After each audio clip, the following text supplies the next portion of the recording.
චැතම් street gossip කෝනර් එකට ගොඩ වුණු ඔයාලා සේරම ආයිබෝවන් කියලා අදත් පිළිගන්නවා. මෙන්න අද පෙළගැස්ම. රනිල් සජිත් එකතු වෙලා පචමල්ල එක්ක අනුරව පාරට ඇදපු හැටි. කොට්ටච්චිලා වීදිපසී ජනතාවනි පරිස්සමින්. මිත්‍රවරුනි, අහලා ඇති නේද කතාවක් සොහොන් ළඟින් යනකොට රෙදි උස්සගෙන කුණුහරුප කියාගෙන යන මිනිස්සු ගැන. ඒ මොකුත් නිසා නෙවෙයිනි, බය නිසා බව ඔයාලා දන්නවනේ.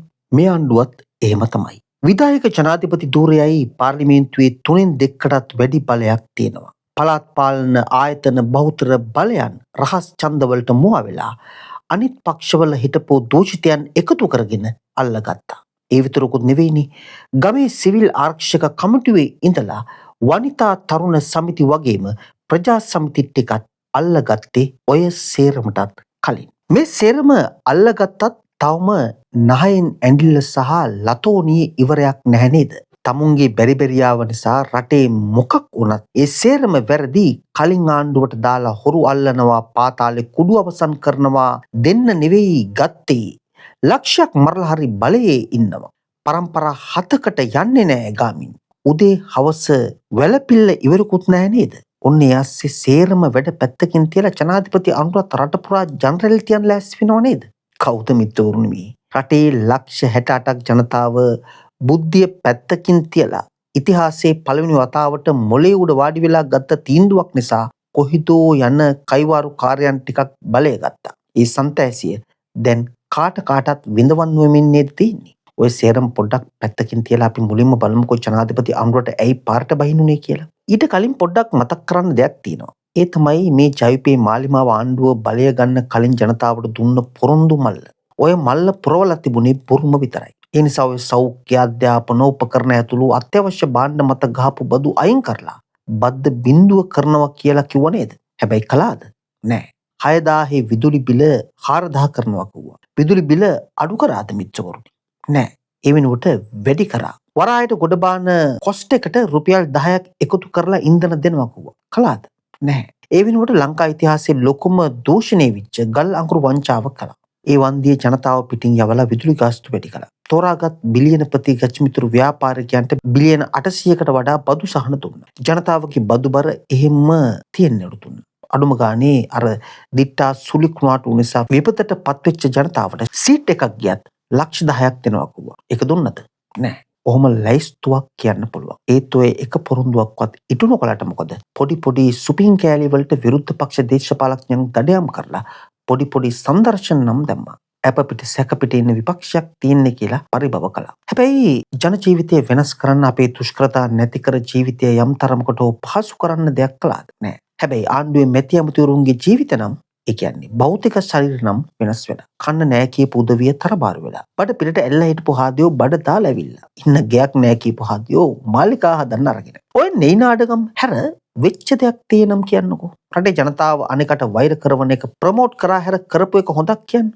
රටේ කොතනක තිබුණට වඩා හොඳ තත්වයක් ඇති කරලා තියෙන්නේ කොහෙවත්ම නෑ. කිසිම අංශයක දිනුවක් නෑ. හැම තැනම තියෙන්නේ එක්ක එක තැන පල් වෙන ස්වභාවයක්. නැහැනම් තිබුණට වඩා කඩා වැටෙන තත්වයක්. ඔන්න ඕකයි ප්‍රශ්නේ. ඔය එළියට ආපු හිටපු ජනාධිපති රනිල් වික්‍රමසිංහ මරු වැඩක් කළා. රනිල් ලොක්කා අර රංජිත් සියවලා පිටි හිටපු ඇමතිගේ පොත ඉල් දක්වපු උත්සවයට ඇවිත් රට ඉස්සරහා තියෙන ඇත්ත ප්‍රශ්නය පෙන්වුවා. ඒ තමයි ජාත්‍යන්තර මූල්‍ය අරමුදල සමග ඇති ගිවිසුම ලැබෙන 2027 මාර්තු මාසයේ වන විට අවසන් වන බව හිටපු ජනාධිපති රනිල් වික්‍රමසිංහ මතක් කළා. ඒ වගේම 2028 වසරෙන් පසුව යලිත් විදේශ ණය ගෙවීමට මෙරටට සිදු වෙන නිසා ඒ සඳහා රටේ විදේශ සංචිත ප්‍රමාණය ඩොලර් බිලියන 15ක පමණ මට්ටමක පවත්වා ගත යුතු බවට ජාත්‍යන්තර මූල්‍ය අරමුදල අපේක්ෂා කරන බව මතක් කළා. තමන් බලයෙන් ඉවත් වන විට උද්දමනය පාලනය කරමින් ඩොලර් බිලියන 6ක විදේශ විනිමය සංචිතයක් ඉතුරු කරගත් බවත්. මහ බැංකුව විසින් මෙම වසර අවසන් වන විට සංචිත ඩොලර් බිලියන 8ක් දක්වා වර්ධනය වනු ඇතැයි අපේක්ෂා කර තිබුණත් ඉලක්කගත ඩොලර් බිලියන 15ක සීමාවට ළඟා වීම සඳහා තවත් ඩොලර් බිලියන 6ක් සෙවීමට නිසි වැඩපිළිවෙලක් සැකසිය යුතු බවත් සේපත් කළා. අපි දැන් චණ්ඩි වගේ ඉන්නේ විදේශ ණය වලින් කොටසක් ප්‍රතිව්‍යුහගතකරණය කරගෙන ඉන්න නිසා. අන්නේ ගෙවීම් කල්දාගත්තු ණය 2026 ඉඳලා ගෙවන්න වෙනවා. ඒ ගෙවන්න බැරි වුණොත් එක්ක ආයෙමත් බංකොලොත් රටක් නිල වශයෙන් පත් වෙනවා. එහෙමත් නැහැනම් කලින් IMF සමග ඇති කරගත් ගිවිසුමට වඩා බරපතල කොන්දේ සහිත ගිවිසුමකට යන්න වෙනවා. ඇත්තටම මේ ජවිපේ මාලිමාව ආණ්ඩුව පසුගිය කාලේ දිව්වේ රනිල්ගේ තෙල් වලින්. රනිල් ඇවිත් මතක් කළේ ඔන්න තෙල් ඉවර වෙන්න යන්නේ දැන් මොකද කරන්න කියලා. මෙච්චවරුණි ඇත්ත ප්‍රශ්නය ඒක. රනිල් ඩොලර් බිලියන 6කට කිට්ටු වෙන විදේශ සංචිතයක් හදලා ගියේ. ඩොලර් බිලියන 20ක තියෙන්නේ බාරගත් සංචිතය. රනිල් ඩොලර් බිලියන 20 අවුරුදු 2කමාරක් තුළ ඩොලර් බිලියන 6කට කිට්ටු වෙන්න හැදුවත් මේ බොරු කයිවාරුකාරයන් ඒක දැරෙන වර්ධනයකට ගෙනියන්න අස්මත් වෙලා. දැන් තියෙන්නේ ඩොලර් බිලියන 6යි ගාණක්. ඔන්න මිතුරුනි කෙරුවාව. ඒ විතරකුත් නෙවෙයිනේ. රටේ උද්දමනය රනිල් බාර ගන්නකොට තිබුණේ 70%ක් ඉක්මවලා. රනිල් ඒක ඍණ අගයකට ගෙනාවත් දැන් වෙනකොට උද්දමනය 7% ඉක්මවලා. ඔන්න කෙරුවාව. ওই තත්ත්වය අපි ආයෙමත් නිල වශයෙන් බංකොලොත් වුණොත් දෙපිටින් යනවා. අන්න ඒ නිසායි රනිල් ඇවිත් හරියටම ප්‍රශ්න ඉදිරිපත් කළේ. හැබැයි ආණ්ඩුවේ ප්‍රතිචාරය ඒකටත් බොරු වෙලක් විතරයි. මිත්‍රෝනි ඔයාලට මතකනේ මේ ආණ්ඩුව ආපු මුල් කාලේ විපක්ෂ නායක සජිත් ප්‍රේමදාස කිව්වා IMF වැඩපිළිවෙල සංශෝධනය කරගන්න සාකච්ඡා කරන්න ඒකට විපක්ෂයේ පූර්ණ සහාය දෙන්නම් කියලා. එතකොට මේ උද්ද චාණ්ඩුව මොකද්ද කිව්වේ? ජනාධිපති අනුර කිව්වා ප්ලීස් එපා කියලා. හැබැයි ඉතින් සජිත් ලොක්කා දැනගෙන හිටියේ මේ අයගේ කෙරුවාව. මේ මොඩ උද්ද චාණ්ඩුවේ බෙරිබෙරියාව නිසා ජනතාව පීඩාවට පත් වෙන එක. කබලෙන් ලිපට වැටෙන එක නවත්තන්න සජිත් මෙදිහත් වීම වුණේ. ඒත් ආණ්ඩුව ඒක ගත්තේ සුපුරුදු කුහක මනෝභාවය ඇතුලේ. ඒ නිසා රනිල් නුදුරේදී එන්න තියෙන ඇත්ත ප්‍රශ්නය රට හමුවේ තියෙනකොට සජිත් තමන්ගේ සමගි ජන බලවේග ටීම් එකත් අරගෙන ගමට බහැලා හිටියේ. වැඩේ පටන් ගත්තේ අනුරාධපුර දිස්ත්‍රික්කයෙන්. රටේ සැබෑ ප්‍රශ්න කිසිවෙකුට මේ කයිවාරු බොරුකාරයන්ට විසඳුම් නැති බව ජනතාව දරුමත් කරන අතරේ ප්‍රජාතන්ත්‍රවාදී විදිහට ඊළඟට ලැබෙන පළවෙනි ඡන්දයෙන්ම මේ ජයපි මාලිමාව ආණ්ඩුව පරාජය කරන්නයි. ඒ වෙනුවෙන් ජනතාව දැනුවත් කරන බිම් මට්ටමේ වැඩේට සජිත් ටීම් එකක් එක්ක ගමට බහැලා වැඩ පටන් ගත්තා. පක්ෂයේ ප්‍රවර්ධන කටයුතු වෙනුවෙන් පදනමක් දැම්මා.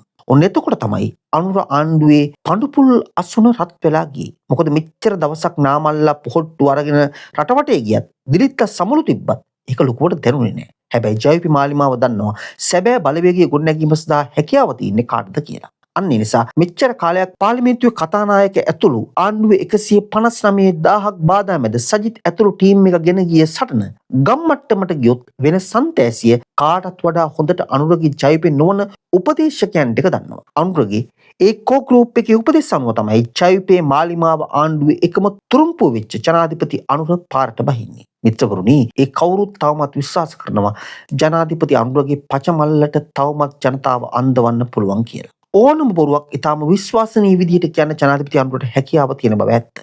ඒත් මිත්‍රෝනි, ජනතාව රෑ වැටුණු වලේ දවාලෙත් වැටෙයිද? 2024 නොවැම්බර් මහමැතිවරණයේ තිබුණු ජනප්‍රියත්වය දැන් නැහැ. ඒක ස්ථිරයි. ඒත් එයාලා හිතනවා මේ පාරත් අනුරගේ පචමල්ලෙන් වැඩක් ගන්න පුළුවන් වෙයි කියලා. මිත්‍රවරුනි, ඔය පචමල්ල එක්ක අනුරට පාරට බහින්න ඕන ඊළඟ ප්‍රධාන හේතුවක් තියෙනවා. ඒ තමයි 22 වන ආණ්ඩු ක්‍රම ව්‍යවස්ථා සංශෝධනය. මේ වෙනකොට ආණ්ඩුව කොහෙත්ම බලාපොරොත්තු නොවුණු ප්‍රතිවිරෝධයක් ඒකට ඇවිත් තියෙනවා. මේ මොහොතේ ඒක තියෙන්නේ රටේ මත හදන ස්තරය ඇතුලේ. 2024 ආණ්ඩුවට ජනාධිපති වෙන්නත් මතය හැදෙන්නේ ඒ ස්තරය තමයි මූලික උනේ. නමුත් ඒ ස්තරයේ පසුගිය කාලය පුරාම ආණ්ඩුවෙන් ඈත් වෙමින් හිටියේ. දැන් 22 වන ව්‍යවස්ථා සංශෝධනය ගෙනීමත් එක්ක රටේ මත හදන බිම් මට්ටමේ ප්‍රගතිශීලී ප්‍රජාවට දේශපාලන පණිවිඩය ගෙනියන ඒ කොටස ආණ්ඩුවට විරුද්ධ කඳවුරු බැඳලා. මොකද ඒ උදවිය දන්නවා 22 ගෙනත් මේ නටන්න යන නාඩගම මොකද්ද කියලා. අධිකරණ පද්ධතියේ ස්වාධීනත්වයට වෙන්න යන විනාශය මේ මොහොතේ වළක්වා ගන්නේ නැහැනම් මේ රටට අත්වෙන ඉරණම මොකද්ද කියලා. අන්න ඒ නිසා ජයපි 103 ඇතුළු මාලිමාව ආණ්ඩුවේ ඩෝබි වොෂින්ටන්ලා දැන් වෙනකොට ෆුල් ටයිම් බහැලා මාරාන්තික සටනක් දෙනවා 22ට එරෙහි මතය බිම් මට්ටමට යන එක වළක්ව ගන්න. ඒත් මිත්‍රෝනි, ඒ වැඩේ ලේසි නෑ. ඉස්සර අනුරට රට බාර දෙන්න ඕනේ ඇයි මාලිමාවෙන් පාර්ලිමේන්තුව පුරවන්න ඕනේ ඇයි කියලා අපිට දේශපාලන දැනුම දුන්න තියෝදරත රියදුරන් පවා දැන් ආණ්ඩුවට පල්ලු යන්න බයිනවා. ඕක තමයි මේ පොළවේ මේ මොහොතේ යථාර්ථය. ඇත්තටම මිත්‍රවරුනි, 22 වන ආණ්ඩු ක්‍රම ව්‍යවස්ථා සංශෝධනයේ මේ වෙනකොට රටේ බරපතලම අර්බුදයක් ඇති කරලා. කොටින්ම කිව්වොත් අග විනිසුරු ප්‍රීති පත්මන් සූරසේන ඇතුළු ශ්‍රේෂ්ඨාධිකර විනිසුරුවරුන්ට අනවශ්‍ය පීඩනයකට නිරාවරණය කරවලා. මේ සේරම ජනතා විමුක්ති පෙරමුණේ මාලිමාව ආණ්ඩුවේ බල උමතුව මිස වෙන මුකුත්ම නොවන බව ජනතාව තේරුම් ගනිමින් ඉන්නේ. මතුවැරි තත්ත්වය ගැන හොඳ අදහස් දැක්වීමක් ජ්‍යෙෂ්ඨ නීතිඥ ශිරාල් ලක්තිලක තමන්ගේ Facebook ගිණුමේ සටහනක් තබමින් පෙන්වා දී තිබුණා. ඉස්සරස්සලේ විදියට ශිරාල් අරගෙන තිබුණේ 22 වන සංශෝධනයේ අවශ්‍යතාවය පිළිබඳ න්‍යාය සහ ජනාධිපතිවරයා විසින් ගනු ලැබූ තීරණයක් මගින් එම න්‍යායයේ බලාත්මක භාවයට සිදු කර ඇති අර්බුදය කියලා. මෙන්න මෙහිමයි ඒ සටහන. ශේෂාධිකරණ සහ අභ්‍යාචනාධිකරණ විනිසුරුන්ගේ විශ්‍රාම වයස දීර්ඝ කරන 22 වන සංශෝධනයත් සමග අවශ්‍යතාවය පිළිබඳ න්‍යාය ගැන සමාජයේ දැඩි කතාබහක් නිර්මාණය වී තිබේ. ශ්‍රී ලංකා ආණ්ඩුක්‍රම ව්‍යවස්ථාවේ 120 වන ව්‍යවස්ථාව යටතේ පනත් කෙටුම්පතක ව්‍යවස්ථානුකූලභාවය තීරණය කිරීමේ නීති සහ අනන්‍ය බලය හිමිව ඇත්තේ ශේෂාධිකරණයට පමණක් පවතින බලයකි. 22 වන සංශෝධනයේ පෙන්눔 කරන මූලික ලක්ෂණය වන්නේ එමගින් ශේෂාධිකරණය තුළ දැනට අසුන් ගන්නා විනිසුරු තුමන්ලාට තමන්ගේම විශ්‍රාම වයස වැඩි කිරීමට අදාළ එහි පවතින ආණ්ඩුක්‍රම ව්‍යවස්ථානුකූලභාවය විමසන්නට සිදුවීමයි. එසේ කරන්නට සිදුවන්නේ ස්වභාවික යුක්ති මූලධර්මයේ එන මූලිකම රීතියක් වන කිසිවකු තමන්ගේම නඩුවක විනිසුරුවරයෙකු නොවිය යුතුය යන රීතියට පටහැනිව. ඒ අනුව තමන්ගේම විශ්‍රාම වයස වැටුප් සහ වරප්‍රසාද සෘජුවම දීර්ඝ කෙරෙන පනත් කෙටුම්පතක් සම්බන්ධයෙන් තීන්දුවක් දීමට සිදුවන විට ශේෂාධිකරණ විනිසුරුවරුන්ට පැහැදිලි පෞද්ගලික උනන්දුවක් සහ උත්ප්‍රේරක ගැටුමක් නිර්මාණය වන්නේ. නමුත් එවැනි ලැබියාවන්ගේ පරස්පරතාවයක් මතුවනද 22 වන සංශෝධනයට අදාළව මෙරට තුළ 22 වන සංශෝධනය පිළිබඳ ආණ්ඩුක්‍රම ව්‍යවස්ථානුකූල භාවයේ විමසීමක් සඳහා වෙනත් විකල්ප අධිකරණයක් නොමැති බැවින් යුක්තිය පස්සෙලීමේ ක්‍රියාවලිය සම්පූර්ණයෙන්ම බිඳවැටීම වැළැක්වීම සඳහා විනිසුරුවරුන්ට මෙම නඩුව ඇසීමට සිදුවේ. එවැනි අවස්ථාවකදී ශේෂාධිකරණයේ සහායට පැමිණෙන්නේ අවශ්‍යතාවය පිළිබඳ න්‍යායයි. එංගලන්තයේ නීති ඉතිහාසයේන ප්‍රකට R.V. Dudley and Stephens නඩු තීන්දුව මගින් මෙම න්‍යායට පදනම සැකසී තිබේ.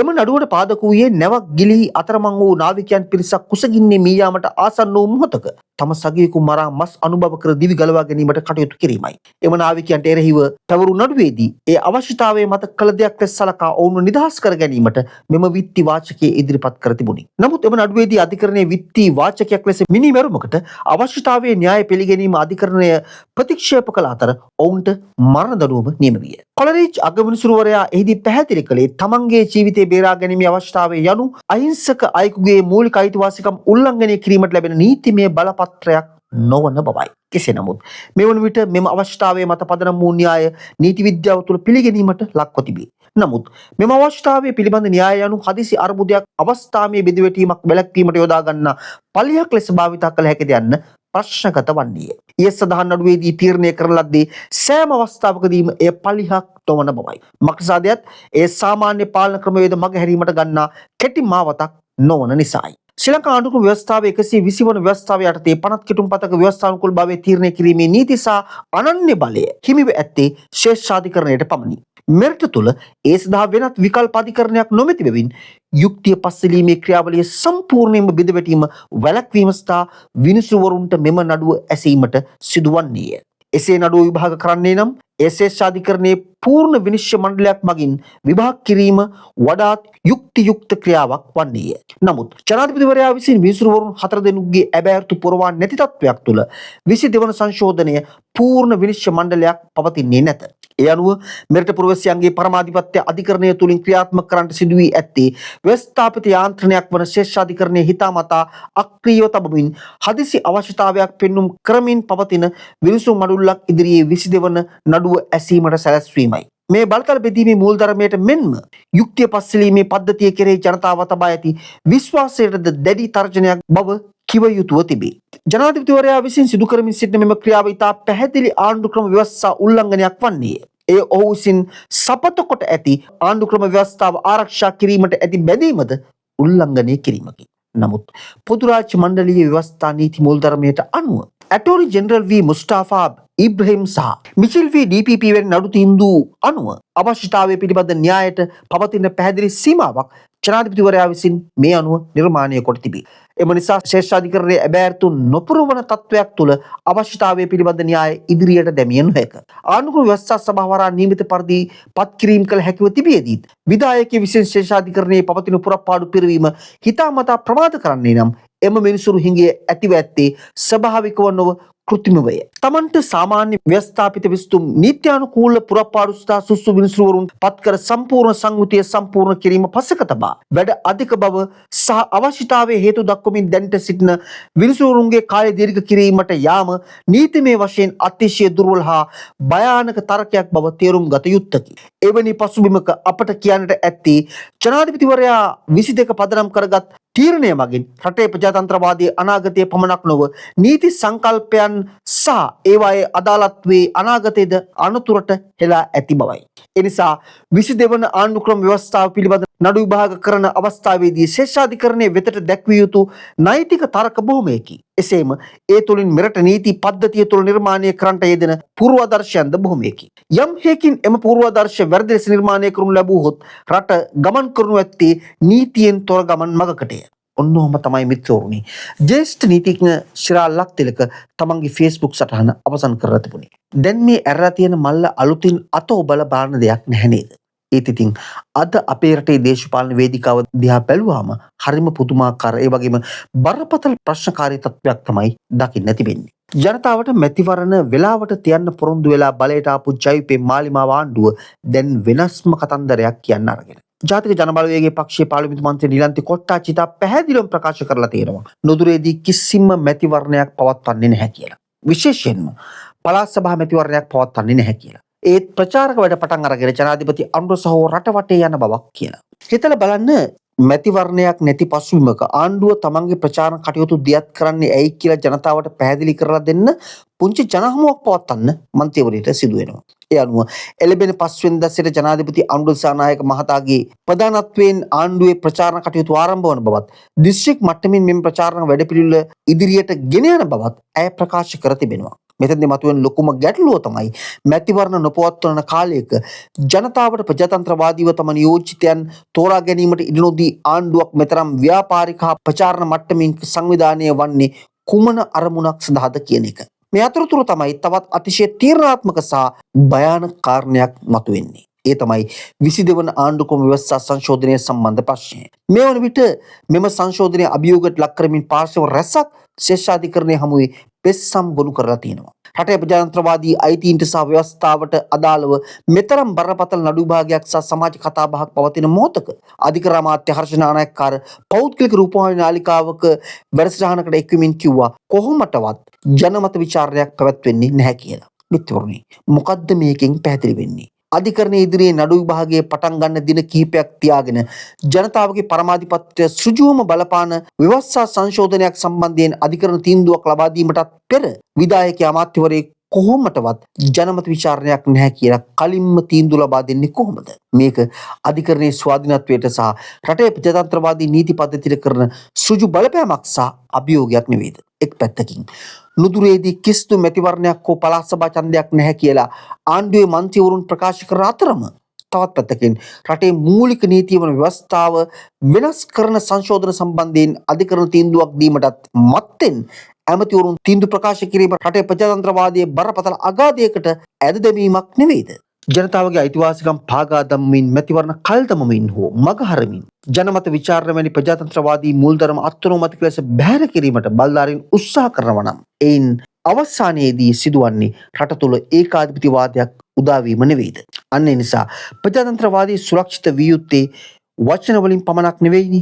ප්‍රජාතන්ත්‍රවාදී සුරක්ෂිත වෙන්න ඕන ක්‍රියාවෙන්. මැතිවරණ කියන්නේ ජනතාවගේ පරමාධිපත්‍ය තහවුරු කරන එකම මඟ බව අමතක කරන්න එපා. ඒක අහිමි කිරීම හෝ යටපත් කිරීම කිසිසේත්ම අනුමත කරන්න බැහැ නේද? අධිකරණයේ ස්වාධීනත්වය ආරක්ෂා කරමින් ජනතාවගේ ඡන්ද අයිතිය සහ ප්‍රජාතන්ත්‍රවාදී අයිතිවාසිකම් සුරක්ෂිත කිරීමට හැමෝම එකතු වෙන්න ඕන. ඒ නිසා අපි ඒකයි කියන්නේ මේ එන පොට හොඳම නැහැ. ත්‍රිනිකායක මානායමිවරුන් බිෂොප් සම්මේලනය වගේම ශ්‍රී ලංකා නීතිඥ සංගමයේ ඇතුළු ජාත්‍යන්තර ප්‍රජාව පවා 22 වන ව්‍යවස්ථා සංශෝධනය අනුමත නොකරන්නේ මේ අන්තරාව නිසා. නිකමට හිතන්න ඕනම බොරුවක් ඇත්තක් බව කීමේ අයිතිය ප්‍රජාතන්ත්‍රවාදයේ කියපු උගන්ඩාවේ ඩොලර් කතාව Taman දැනුවත්ව කියපු බොරුවක් බව කියපු නිලන්ති කොට්ටාච්චි වගේ අය ආයමත් කරලියට ගෙනත් තියෙන්නේ නිකන් නෙවෙයි. 2024 ඇන්දිල්ල ආයමත් අන්දන්න යන්නේ. ඒ ගැන නම් කිසිම සැකයක් නැහැ. ඒ නිසා වෙන කවරදාකටවත් වඩා මේ ටිකේ මීටරෙන් ඉන්න. එහෙනම් මේ මැසේජ් එකත් එක්ක චතම ස්ට්‍රීට් ගොසිප් කොන අදට වහනවා. ගිහින් එන්න. හම්බෙමු ආයෙත්.